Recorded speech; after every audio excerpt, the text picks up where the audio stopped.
Gentlemen, what are your expectations? We're 5 minutes away from showtime. Well, like all Transformers movies, you expect a lot of special effects, a lot of fighting, a lot of bot fighting, which is one of my favorite things in the movie.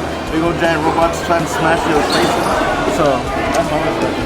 I think they fixed a lot of their casting mistakes, and so I think this is a rare time where the casting got better as we got later in the series. Megan Fox is back? No.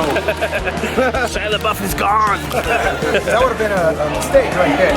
I'm also have some expectations about that big ass cookie that's back there. We gotta get a shot of that. That should be real. Why is it back there? Alright, so it's a visual movie, so I'm trying to see something cool. And with these special Google specs, I think I'm gonna see some extra stuff that the other two gentlemen aren't. We'll catch you at the review! Welcome to 3 Men and a Movie, episode 10. Transformers: The Last Night. The intro is more exciting than the fucking movie. I'm gonna go out and say that right now. I'm gonna have to say that's a true story. Yeah, Alright. I like that intro. Finally! Either my negativity is rubbing off on these guys or this movie really did suck. It was kind of it definitely dragged. It dragged and then it dragged and then it dragged a little more and then you thought it was dead and it got back up and dragged a little more. It was like a train of drag. Yeah. When I first saw that 2 hour and 29-minute runtime, I was like, that's a little too much. I think if they would have had 2 hours, you know, or an hour 45 minutes, I think that probably would have been better. It was 2:29? It felt like 4:29. It's kind of like most of our episodes where it should have been half as long. Yeah. Yeah. No, you know what? That's true, and I'm glad you mentioned that. So, to make sure that we don't make the same mistake that the producers of Transformers did, we're gonna knock this shit out quick. So, ratings, guys. I say wait for it. Wait for it. And then once it comes out, don't watch it. So you're saying forget about it? I'm saying forget about it. Wow. Wow. That's pretty strong. I feel very strongly about this. Yeah. Hey, you know, I'll say wait for it because you know, if you're just catching it at home and you don't have to watch the whole movie and you can just watch the first like 30 or 40 minutes and then change the channel. Yeah. So maybe I'm secretly saying forget about it.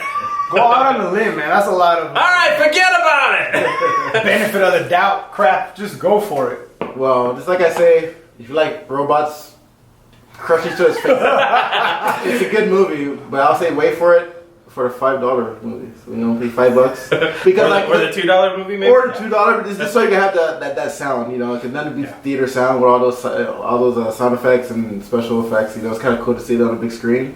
But you know, if you're not into all that, then I would just wait for it for like the $5 bin at Walmart or something.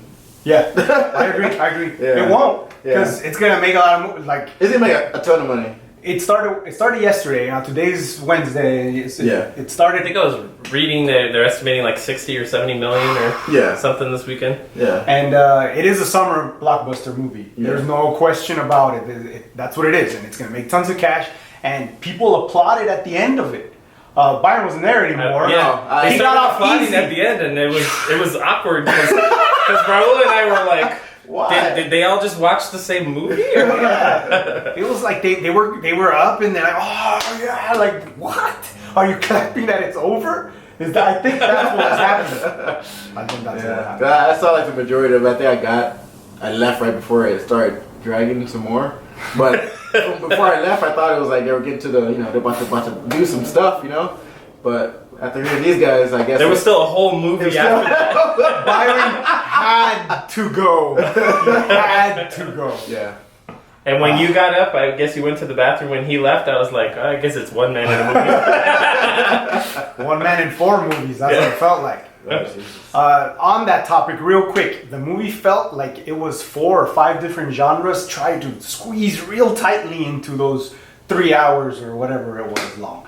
There was like some adventure stuff, and there was some like space stuff, and there was some, you know, military fighting stuff. History stuff with the whole adventure stuff, and then it was like way too much, no direction whatsoever.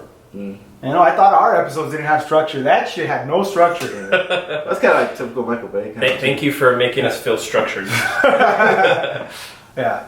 Anthony Hopkins was in it. I mean, you know. But he didn't bite nobody's face off, so it didn't matter. Yeah, I was waiting for that. Like a chunky robot. Yeah, that would have happened. I would have been like, oh shit. I'm going to watch the movie again just for that part. But or at least watch the end of it that I missed. Well, you sell knives and stuff, right? That's no secret. I can say that. I sell knives and stuff. All right, and they're very expensive, right? Yes. The use of Anthony Hopkins was like using his very fine Cutco stuff on a hamburger. It was like, why are you doing it? No, there's no point. Because you would have felt good when you used Cutco on a hamburger. I guess. I guess. So even that doesn't work. Even that's not a good analogy. She's like way over that. Yeah. Anything good, guys? Anything good? All right, let's try to be positive. It's a summer, you know. We're all like I said, like it's a. I mean, the visuals. The visuals are good. It's just like they felt like, oh, the visuals are enough. Yeah. So they didn't really fine tune the movie. Yeah. They just counted on everybody's going to come out because it's Transformers. Yeah. Transformers. The visuals are epic, and so we don't really have to worry about making sure the plot. Yeah. Or is all good. When gigantic 12-ton robots roll on top of roofs, they don't cause any damage. No damage. Yeah. We need to find that construction company. That's a plus. Yeah, they're making interiors is horrible because they go through the buildings, but rolling on top. So guys, check out the movies that are coming out next week. Give us a recommendation for where you want 3 Men in a Movie to take our show next week. And this has been the shortest version ever of 3 Men and a Movie. Transform.